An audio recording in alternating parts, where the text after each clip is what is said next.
Primera de Juan, capítulo 2, verso 3 al 6. Dice la palabra del Señor en Primera de Juan, capítulo 2, verso 3 al 6. Dice la palabra del Señor: y en esto sabemos que nosotros le conocemos, si guardamos sus mandamientos. El que dice, yo le conozco, y no guarda sus mandamientos, el tal es mentiroso, y la verdad no está en él. Pero el que guarda su palabra, en este verdaderamente el amor de Dios se ha perfeccionado. Por esto sabemos que estamos en él. El que dice que permanece en él, debe andar como él anduvo. Señor, una vez más pedimos tu bendición sobre tu palabra, que mientras estudiamos acá, Señor, podamos ser confrontados por ella misma, seamos consolados, también seamos animados. Pedimos, Señor, tu bendición sobre mis hermanos que están acá, aquellos que nos acompañan también y nos verán también por las redes sociales. Pedimos, Señor, que tú des conforme a tus misericordias, que hables, que abras nuestro entendimiento, nuestros oídos espirituales para poder escuchar bien, y que nosotros podamos llevar a la práctica también estas verdades. En el nombre de Jesús, Señor, ministranos. En el nombre de Jesús. Amén y amén. Bueno, hermanos, nos encontramos estudiando una serie de mensajes, estudiando Primera de Juan, que hemos titulado Cristianismo Verdadero. Y el tema de esta tarde se llama El Cristiano Verdadero. Ese es el tema que he puesto para estudiar estos versos, puesto que en ellos encontramos precisamente cómo se mira un cristiano verdadero. Hemos nosotros comenzado a estudiar esta carta hace un par de semanas, donde nosotros veíamos que el apóstol Juan escribe esta carta a las iglesias de Éfeso, a las iglesias que se encuentran en Asia, para contrarrestar falsas enseñanzas que se estaban introduciendo a estas iglesias, las cuales eran una amenaza latente. Estos falsos maestros, muchos de ellos se habían levantado de la propia iglesia, como veremos más adelante, de las propias iglesias. De ahí salieron para que se manifestasen que no eran de Dios. Y acá el apóstol Juan continúa enseñando a estos hermanos, y por tanto, hermanos, por extensión a nosotros también, cómo nosotros podemos observar, cómo podemos distinguir una falsa enseñanza de aquella que no lo es. Cómo podemos distinguir un falso maestro de aquel que no lo es, o viceversa. ¿Cómo podemos nosotros distinguir a un cristiano verdadero de aquel que no lo es? Más allá de todo esto, hermanos, ¿cómo podemos saber nosotros si somos cristianos genuinos? Bueno, la misma escritura nos da las respuestas a estas interrogantes. Y es precisamente lo que continúa hablando acá el apóstol Juan. ¿Cómo se mira un cristiano verdadero? En el estudio anterior, hermanos, nosotros vimos que Dios nos dio en su Hijo Jesucristo la manera de relacionarnos con Él. Para nosotros los cristianos, nosotros sabemos que Dios nos ha dado a su Hijo Jesús. Nos lo ha dado también como nuestro Señor y nuestro Salvador, ciertamente, como hemos visto, pero nos lo ha dado como nuestro abogado. Así es de que todos aquellos entendemos que aunque estamos en Jesús y estamos completos en Él, seguimos teniendo una lucha real con nuestro pecado. Si nosotros decimos que no tenemos pecado, bueno, nosotros hacemos a Dios mentiroso. ¿Por qué? Porque Dios dice que somos pecadores, seguimos pecando. Ya no estamos bajo la ira de Dios, somos justificados por su gracia, por la sangre de nuestro Señor Jesucristo. Él es nuestro Padre, pero la realidad es de que continuamos cometiendo pecados, y esos pecados rompen la comunión con nuestro Dios. Y Juan nos ha dicho que abogado tenemos para con Dios, a Jesucristo, quien es justo y fiel para perdonarnos. El cristiano, hermanos, que ocasionalmente comete pecados debe confesarlos delante de Dios, que es lo que vimos.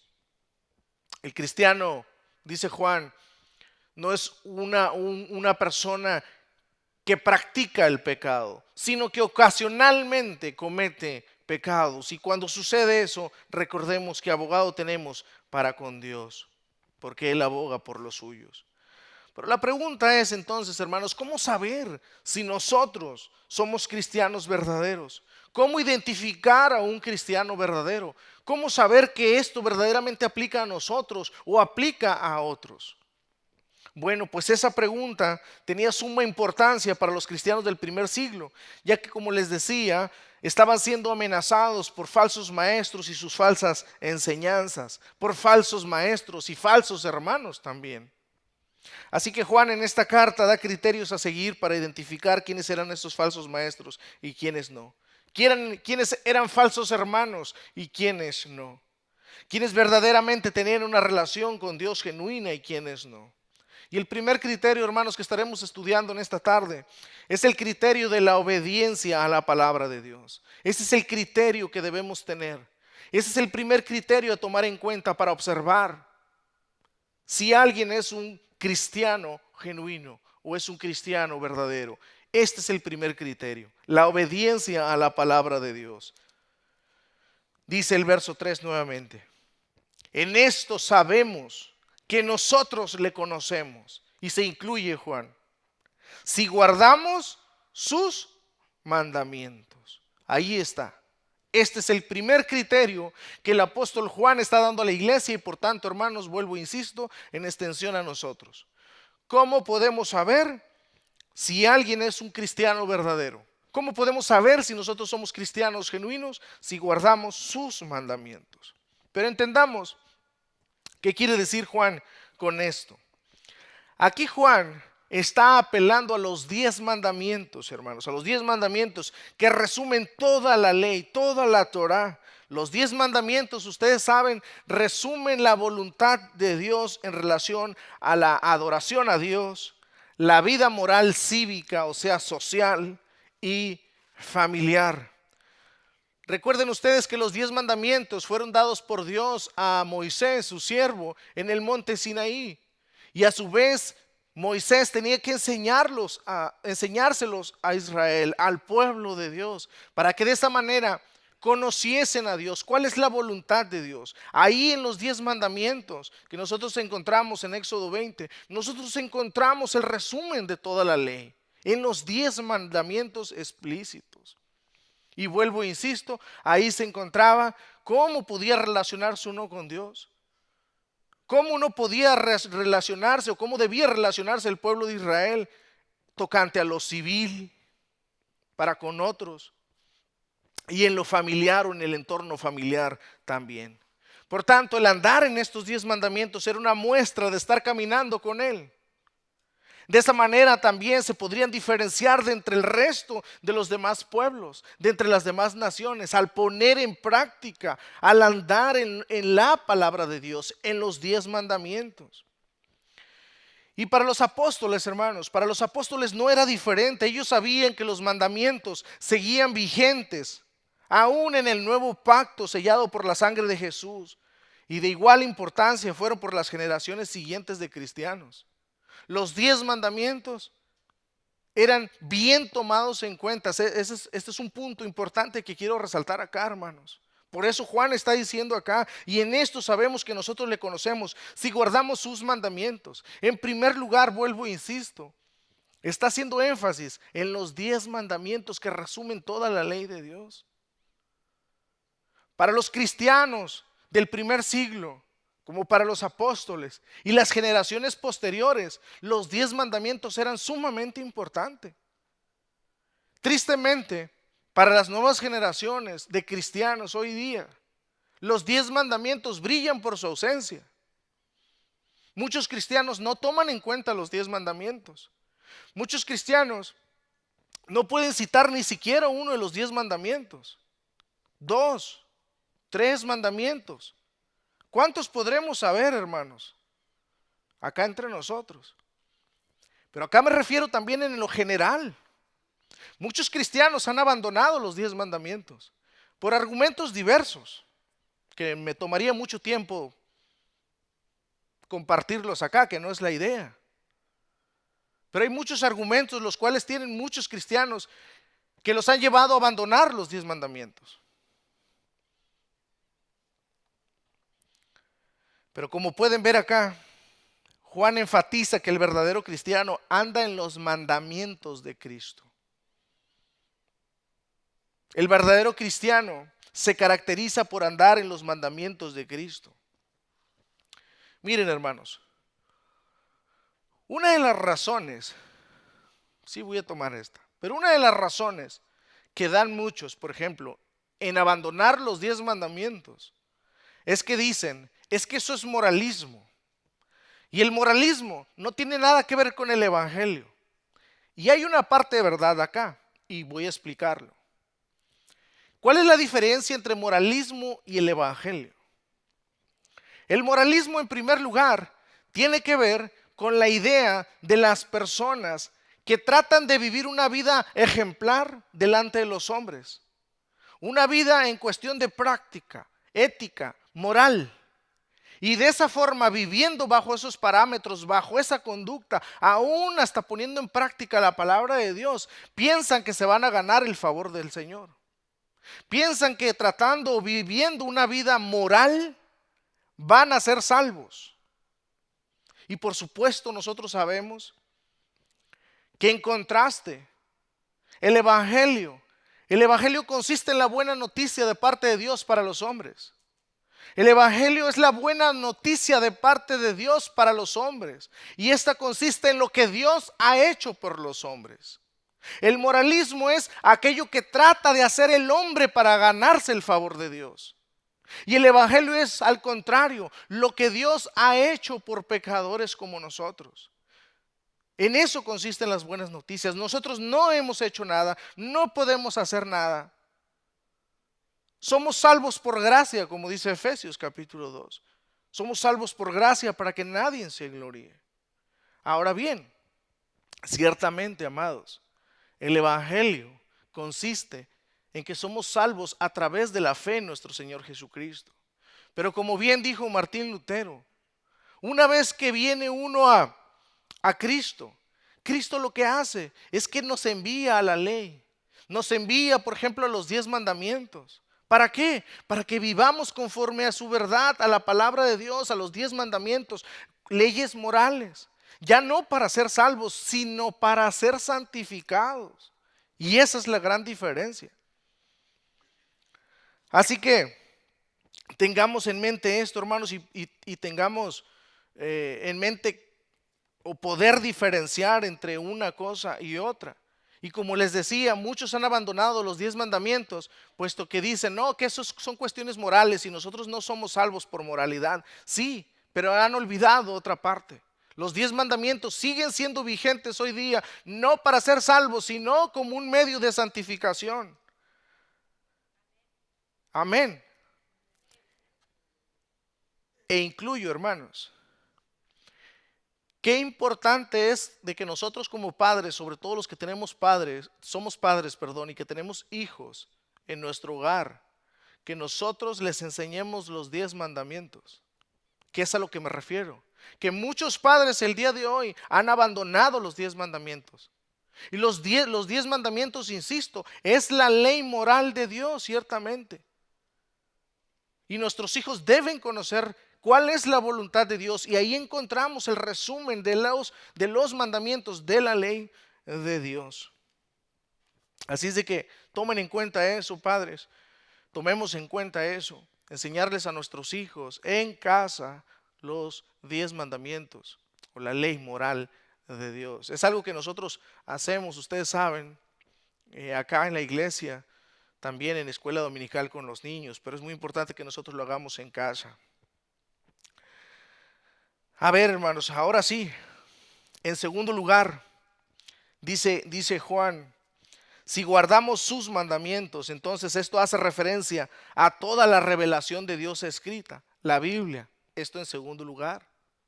En primer lugar, cuando Juan, vuelvo e insisto, cuando Juan está diciendo acá, y en esto sabemos que nosotros le conocemos, si guardamos sus mandamientos, hace referencia, ya lo dije, a los 10 mandamientos, a la ley. Pero acá también en segundo lugar, hace referencia a toda la revelación de Dios. O sea, todo el consejo, a toda la palabra de Dios, porque nosotros mayormente tenemos el canon completo. Amén. Entonces eso es en segundo lugar, teniendo en mente acá esto.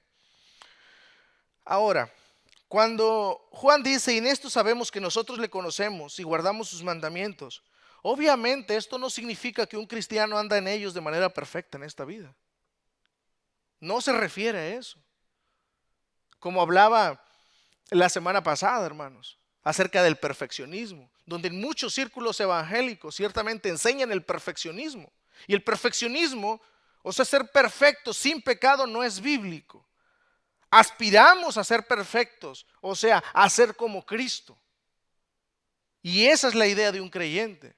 Y también esa es una característica de ser un cristiano genuino.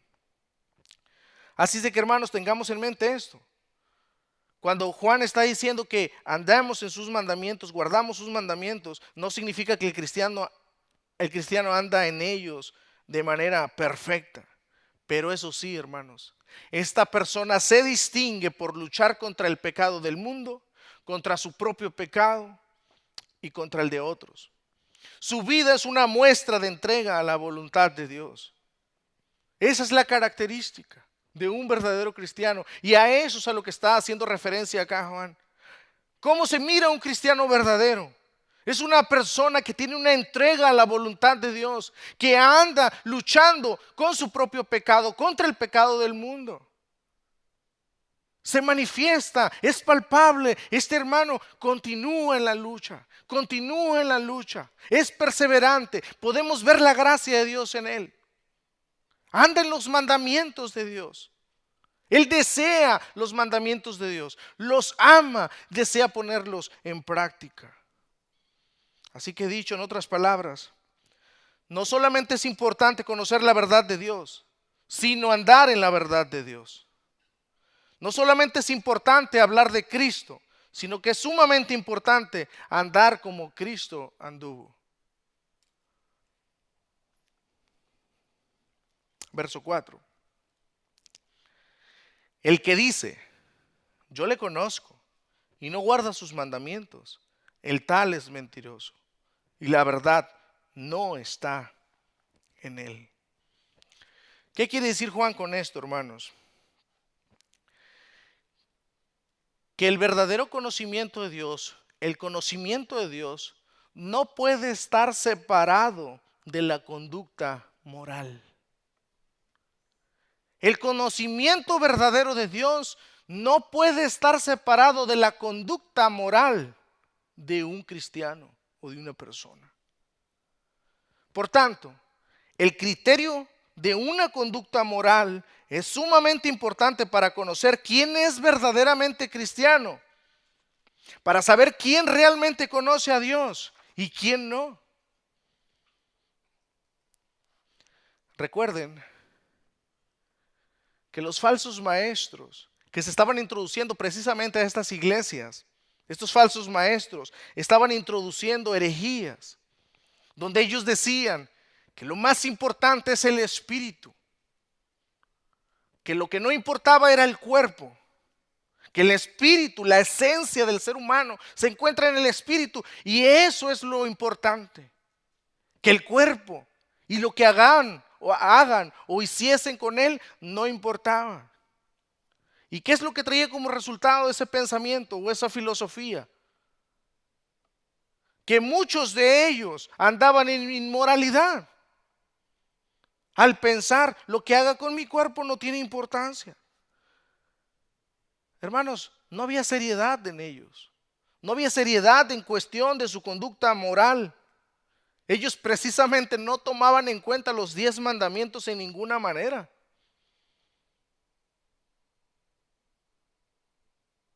Cuestiones morales en los 10 mandamientos.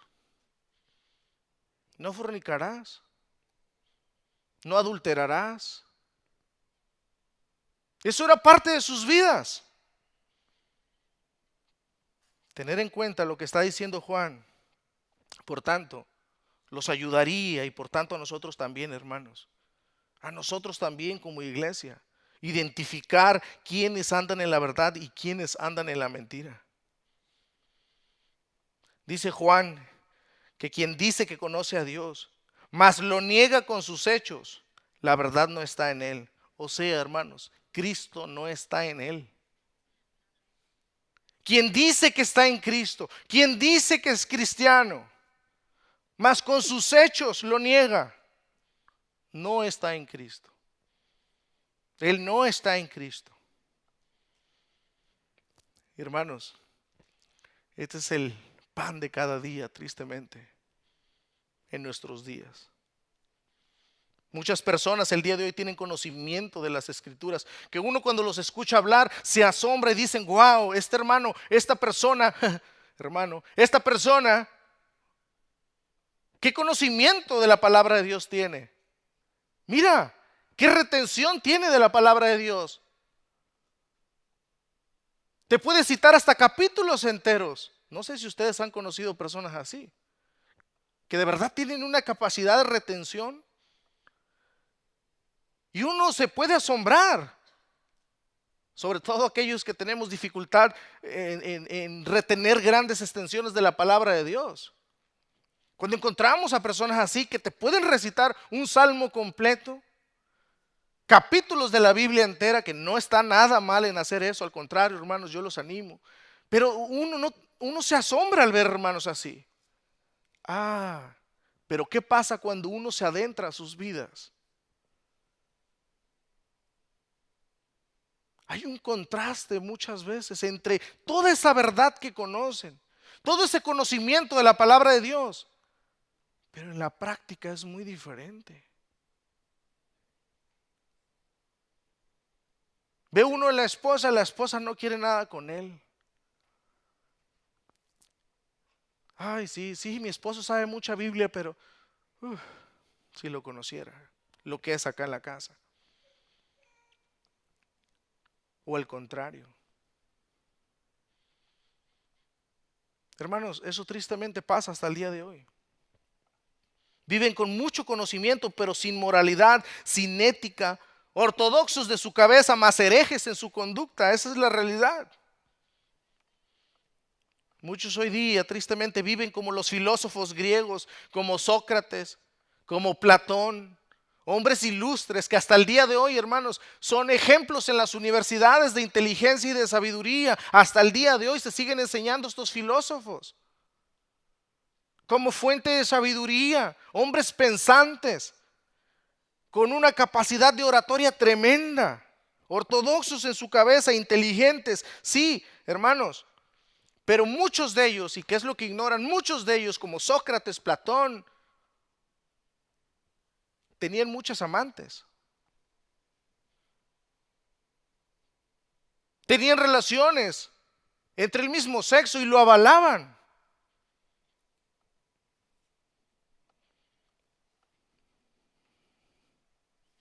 Y eso es lo mismo que estamos viendo en nuestros días, tristemente. Ustedes saben, ya no es nada nuevo.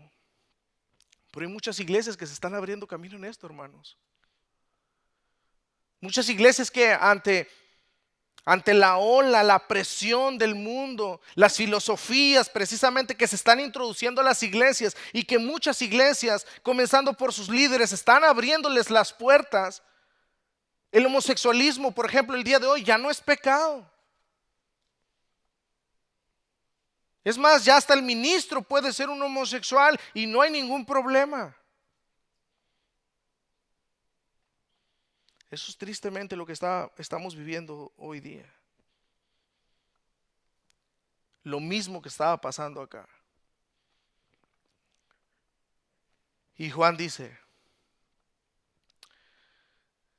hay un contraste, hay una mentira. Cuando alguien que dice o profesa conocer a Dios, pero lo contradice en la práctica. Y ese ya es es un distintivo esencial para nosotros poder observar quién es un verdadero cristiano y quién no. Otra característica que quiero compartir con ustedes de los griegos, aparte de las que le he comentado, es de que los griegos, hermanos, era muy común que ellos hablaban de tener un conocimiento de Dios por medio de las emociones. O sea, que el llamado de los falsos maestros impregnados de las filosofías griegas, como el misticismo que ya hemos hablado y el gnosticismo, es que le decían a las personas, por ejemplo, vengan, acérquense, vengan y sientan a Dios. Ese era parte del lenguaje de los griegos. Y esta era parte del lenguaje de los falsos maestros que se estaban tratando de introducir a la iglesia, a las iglesias, a las cuales Juan les está escribiendo. Estos maestros de esa manera llegaban. Nosotros tenemos un conocimiento excelso, un conocimiento de Dios verdadero. Vengan, porque solamente está dada para unos cuantos, está reservada por unos cuantos. Y esos eran los falsos maestros, que según ellos tenían una revelación aparte. Y una de las invitaciones a las personas eran precisamente algo parecido a esto. Vengan, sientan a Dios. Y para que supuestamente las personas conocieran a Dios, se hacían reuniones que precisamente se destacaban, hermanos, por cuestión emocional. Rituales cargados de emociones, rituales cargados de emocionalismo puro.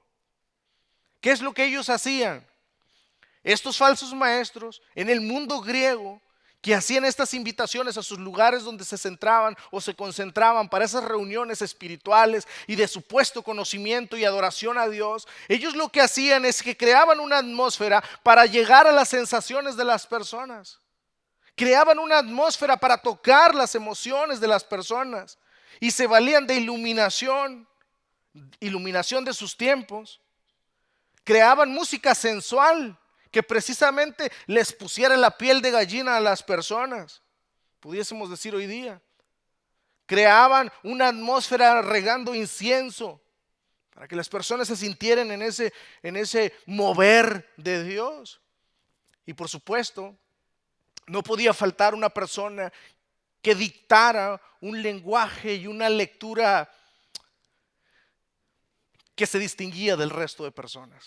Porque los griegos eran amantes precisamente de eso, del buen hablar, de la buena retórica. Y eso era parte de. Por tanto, las personas en ese estado estaban como narcotizadas ante ese ambiente. Usted sabe cómo se encuentra una persona que está narcotizada, bajo un fármaco, un medicamento fuerte que tiene mucha droga. ¿Cómo se dice? Narcotizado, ¿usted entiende eso? Entumecido, ¿no? Tus sentidos no están allá hasta que pase el efecto. Puedes hablarle a una persona y no reacciona, sus ojos pueden estar abiertos pero no reaccionan, están entumecidos. Las personas precisamente entraban en trances, arrebatados por las emociones. Y hermanos, eso es precisamente lo que vemos hasta el día de hoy en muchos círculos cristianos. Muchas personas hasta el día de hoy así viven. Muchas personas no quieren conocimiento, quieren experiencias. Y lo hemos visto hasta en nuestra propia iglesia, obviamente. Personas que llegan acá y dicen, no, esto está muerto. Sí, pues ven control, ven orden. No, acá falta el fuego. Acá falta el poder de Dios. Acá no está, no veo, no siento nada. Porque las personas precisamente vienen con ese pensamiento. Quiero sentir a Dios. Se van de acá y dicen, no sentí nada, pastor. ¿De dónde viene ese tipo de pensamiento, amados? El sentir a Dios.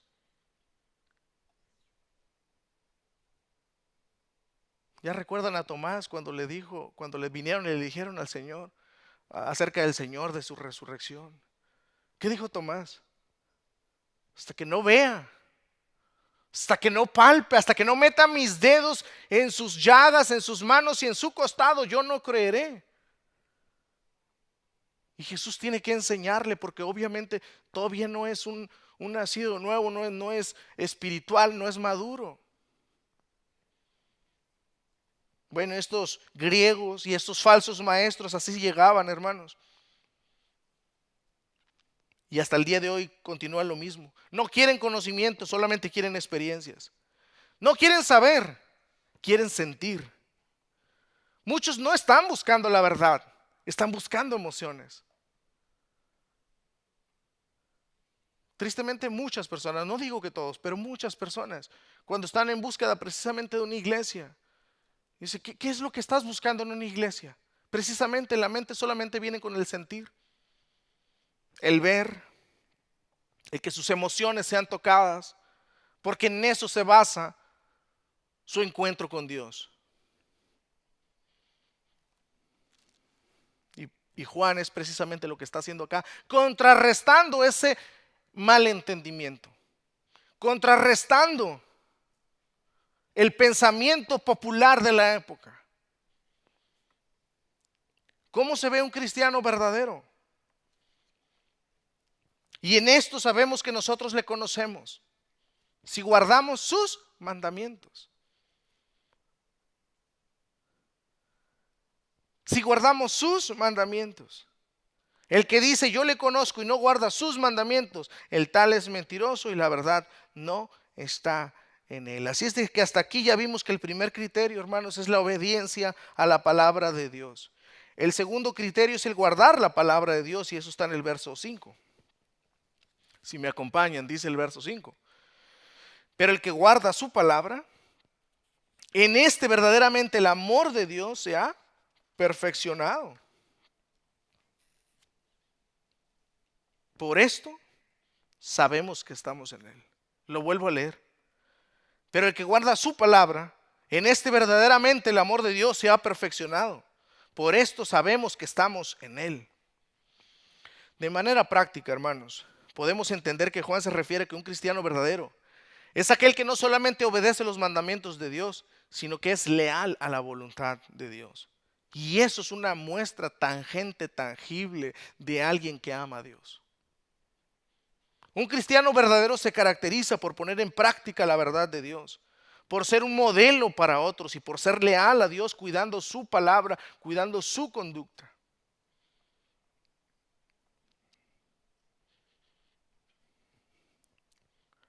Pero el que guarda su palabra, en este verdaderamente el amor de Dios se ha perfeccionado. Y esto, hermanos, es una muestra precisamente del amor de Dios cuando nosotros vemos esta característica en un cristiano genuino, en un cristiano verdadero. Ahí vemos el perfeccionamiento, una madurez, un entendimiento. El cristiano genuino crece en madurez, en entendimiento, producto de ese entendimiento. El cristiano puede llegar acá y decir un domingo, wow, qué bendición. Fui realmente bendecido por Dios. Y si está alguien a su lado, ¿qué sentiste? No, es que no sentí, a lo mejor no sentí nada. Y no sentimos nada, pero es que entendí. Escuché la palabra, me confrontó, pude ver mi pecado. Pensé que estaba bien en esto y resulta que la palabra de Dios dice que no es así. Eso, hermanos, lleva a un cristiano verdadero a decir, tuve un encuentro con Dios. Porque el encuentro con Dios se tiene no bajo emocionalismo, no bajo los sentimientos o sentimentalismo propio humano, se tiene en base a un entendimiento de la palabra de Dios. Y es ahí donde debemos aspirar todo cristiano. Ahora, amados, ciertamente, nuestro Dios es un Dios vivo y verdadero. Nosotros tenemos su Santo Espíritu en nuestras vidas, en nuestros corazones. Tenemos una relación con nuestro Dios. Si confesamos nuestros pecados, Él es fiel y justo para perdonarnos. Tenemos comunión con Él.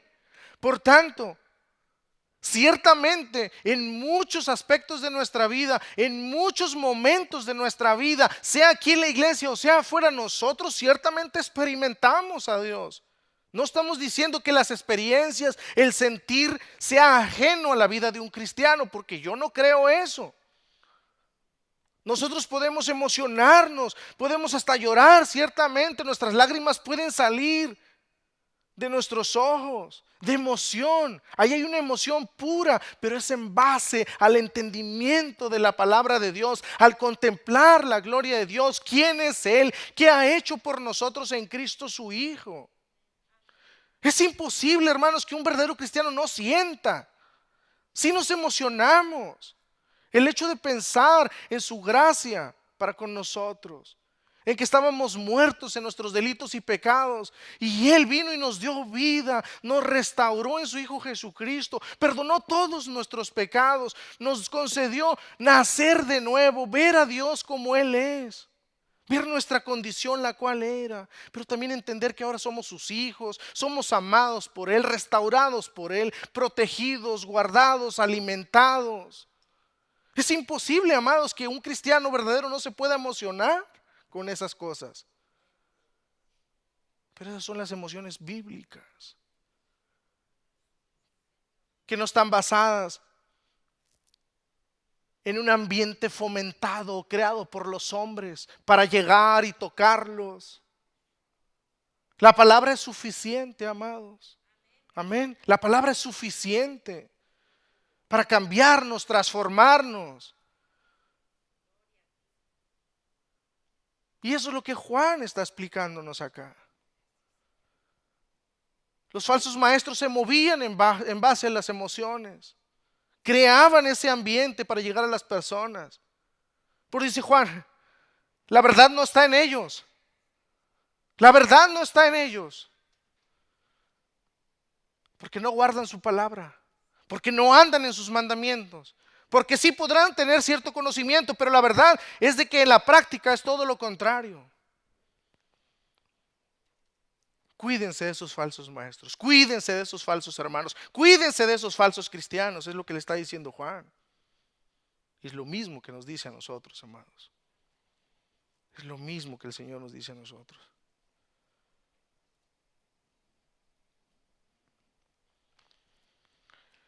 Y ese es el amor de Dios para con nosotros. Ese es el amor de Dios para contigo, amado hermano y amada hermana. Tú que estás teniendo entendimiento, que tienes ese entendimiento. El amor de Dios se ha perfeccionado en tu vida. Tienes un entendimiento, tienes una relación en Dios en base a su palabra, en base a sus mandamientos, en base a su verdad. Sientas o no sientas. Amén. Y eso nos pasa a todos, amados. Yo hay días que estoy acá y apenas estamos acá y me alegro tanto y siento, de verdad, sí siento la presencia de Dios, siento un gozo al contemplar la hermandad, siento un gozo al contemplar el rebaño de Cristo, siento un gozo al ver los elegidos de Dios, es un gozo al ver a mis hermanos. Después comienza la adoración y mi corazón está temblando, estoy enseñando la palabra de Dios y mi corazón está hinchado. Pero hay veces, amados, que no siento absolutamente nada. Nada. ¿Y qué pasó? ¿Me voy desmotivado? No sentí a Dios. No, amados. Nuestra relación con Dios no se basa en nuestros sentimientos, en nuestras experiencias, ni en nuestras emociones. Nuestra relación con Dios se basa precisamente en la verdad de Dios, y eso es lo que Juan está diciéndonos acá. Y en esto sabemos, fíjense, y en esto sabemos que nosotros le conocemos, que nosotros somos cristianos, si guardamos sus mandamientos, si andamos en ellos. Si tenemos un compromiso con Dios, si somos leal a Dios por medio de su palabra, cuidando su palabra, si tratamos de ser ejemplos para otros también. Así es de que eso es lo que Juan nos está enseñando acá, hermanos. Verso 6. El que dice que permanece en Él debe andar como Él anduvo. El que dice que permanece en Él debe andar como Él anduvo. Amén. Permanecer en Cristo es lo mismo que creer en Él. Conocerlo es tener comunión con Él. Vuelvo y lo repito. Permanecer en Cristo es lo mismo que creer en Él. ¿Cómo sé que permanezco en Cristo? ¿Cómo sabemos? ¿Cómo sabes tú que permaneces en Cristo? Porque crees en Él, porque crees en su verdad. ¿Cómo sabes que conoces a Cristo? Porque tienes comunión con Dios por medio de su verdad, por medio de su palabra. Y eso es lo que escribió Juan también en su evangelio. Solamente, hermanos, yo estoy terminando, pero me gustaría aprovechar para dar una lectura ahí en Juan, en el evangelio de Juan capítulo 15. Juan capítulo 15. En el contexto acá en Juan capítulo 15, es donde Jesús les está hablando precisamente acerca de que Él es la vid verdadera. Un pasaje muy conocido por todos. Dice vamos a leer del verso 1, pero quiero concentrarme un poco en los versos 3. Dice, yo soy la vid verdadera y mi Padre es el labrador. Todo pámpano que en mí no lleva fruto lo quitará y todo aquel que lleva fruto lo limpiará para que lleve más fruto. Eso habla de la santificación. Verso 3. Ya vosotros estáis limpios por la palabra que os he hablado. Observe eso, hermanos. Ya vosotros estáis limpios por la palabra que os he hablado. ¿A qué hace referencia? Que ya han creído en Jesús. Ya permanecen a Jesús. Tienen una comunión con Jesús. Han sido limpiados de sus pecados porque creen en Jesús. Verso 4. Permaneced en mí y yo en vosotros. Como el pámpano no puede llevar fruto por sí mismo si no permanece en la vid, así tampoco vosotros si no permaneces en mí. Estos pasajes muchas veces se usan para el estudio de discipulado y lo hablan de fruto de personas. No está mal, pero en el contexto, hermanos, es de que nosotros no podemos andar en los mandamientos de Dios si nosotros no estamos en Cristo. Nosotros no podemos tener una comunión con Dios si nosotros no estamos en Cristo. Nosotros no podemos poner en práctica la palabra de Dios si no estamos en Cristo. Recuerden que es lo que empezamos a ver acá. ¿Cómo se ve el cristianismo verdadero? Juan comenzó diciendo precisamente eso. La comunión con Dios comienza por medio de la verdad de Dios, por medio de creer y entender que Jesucristo es Dios y Él se manifestó en carne. Verso 5 de Juan, continúo.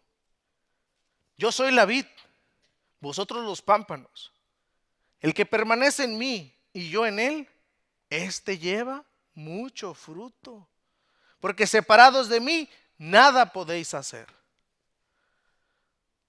Al principio dije, no me voy a detener, nomás lo voy a leer. Pero amados, permítanme aprovechar. No son pocos los momentos que nosotros vivimos en este mundo de aflicciones, de dolor, de preocupaciones, de insatisfacciones, de todo tipo, dolores de todo tipo, sinsabores de todo por venir. No son pocas las veces cuando las personas dicen, no le encuentro sentido a la vida, no le encuentro sentido a vivir. Eso es precisamente lo que está diciendo acá Jesús. Nosotros sin Jesús no podemos hacer nada. No podemos darnos vida a nosotros mismos. No podemos darnos paz a nosotros mismos. Ni a nuestra mente, ni a nuestro corazón, ni a nada. La única manera de estar plenamente satisfechos a pesar de las adversidades es estar en Jesús. Y a menos que la persona entienda esto, seguirá viviendo una vida miserable. Pero Dios no desea que vivamos una vida miserable. Dios no desea que vivas una vida miserable. Dios dio a su Hijo Jesucristo para que todo aquel que en Él cree tenga vida, verdadera vida, vida en abundancia. Hermanos, ciertamente Dios preparó una vida eterna en la cual nosotros esperamos estar allá. Anhelamos entrar en aquella eternidad donde ciertamente no habrá dolor, no habrá enfermedad. Dios enjugará toda lágrima de nuestros ojos. Pero el hecho de esas verdades no quita la verdad de que nosotros podemos experimentar la verdadera vida acá. Ciertamente no es eterna acá, pero podemos disfrutar de una verdadera vida. Podemos tener gozo en nuestros corazones. No importa las circunstancias en las cuales nos encontremos. En eso precisamente se basa la verdadera felicidad, el verdadero gozo del creyente. Y eso es lo que Cristo también nos está diciendo acá. Yo soy la vid, vosotros los pámpanos. El que permanece en mí y yo en él, este lleva mucho fruto, porque separados de mí nada podéis hacer. El que en mí no permanece será echado fuera como pámpano y se secará. Y lo recogen y los echan en el fuego y arden. Si permanecéis en mí y mis palabras permanecen en vosotros, pedid todo lo que queréis y os será hecho. Esto, hermanos, no es un cheque en blanco. No está diciendo que Señor ahí dice que lo que pida, dame una casa, un carro. No se refiere a eso. Se refiere, hermanos, todo lo que tiene que ver. No que no lo podamos hacer, pero no es eso el contexto. El contexto es, hermanos, ¿qué necesitas? ¿Tienes miedo? ¿Tienes temor? Eso es lo que Jesús está diciéndonos acá. Si permanecéis en mí y mis palabras permanecen en vosotros, tengan la seguridad, pedid todo lo que queréis y os será hecho. Señor, necesito gozo. Me encuentro amargado por cierta situación. No encuentro felicidad en nada. Me encuentro insatisfecho. Tengo temor. Me siento solo, me siento sola. Me siento triste. Tengo un dolor grande en mi corazón y en mi pecho. Pedid, pedid y se os dará. Y una de las formas, hermanos, precisamente de luchar contra todo eso es tener en mente esto. Como estamos acá viendo esto de Jesús, permaneced en mí, pedid y se os dará. Es precisamente venir con confianza. Venir con confianza delante de Él, decirle al Señor precisamente, ¿qué es lo que necesitas? ¿Qué es lo que necesitamos?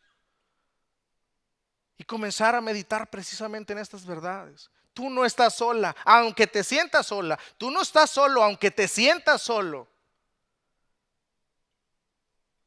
El que permanece en mí, yo estoy en él.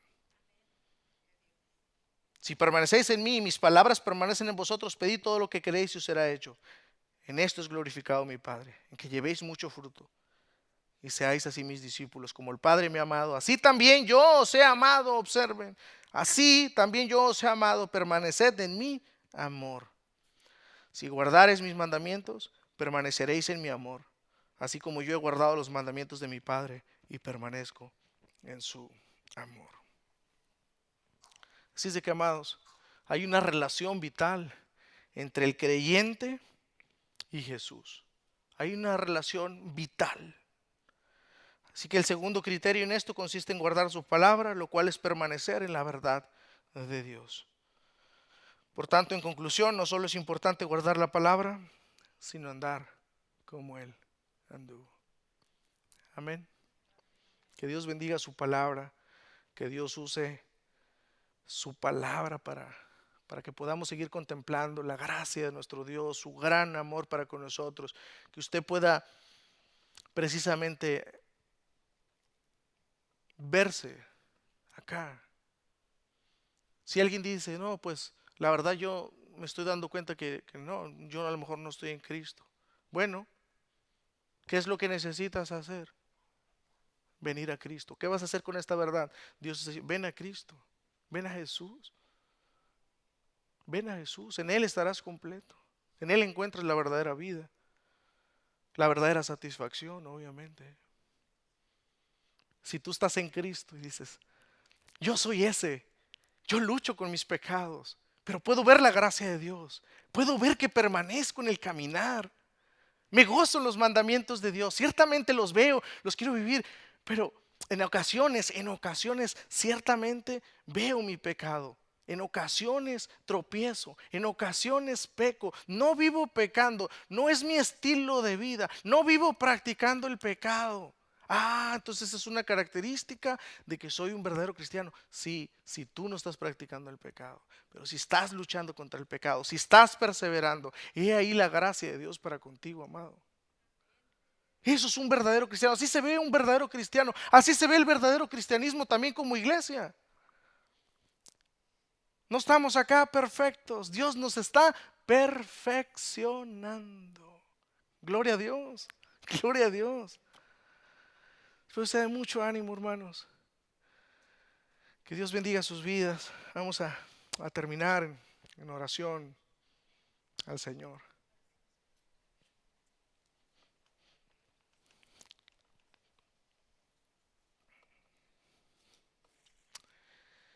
Santo y digno eres tú, Señor. Es imposible ciertamente no emocionarnos, Señor, al ver tu palabra. Pero podemos contemplar precisamente esto que dice Juan, que nos enseña acá tu siervo.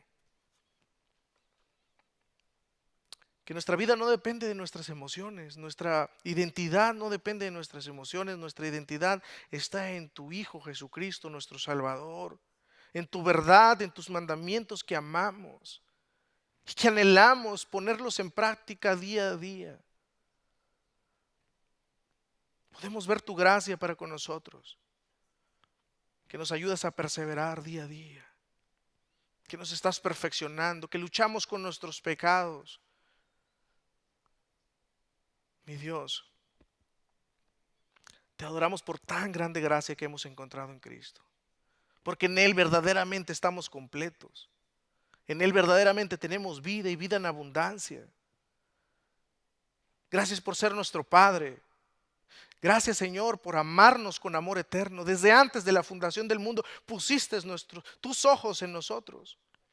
Pusiste tus ojos en cada uno de nosotros, de los tuyos.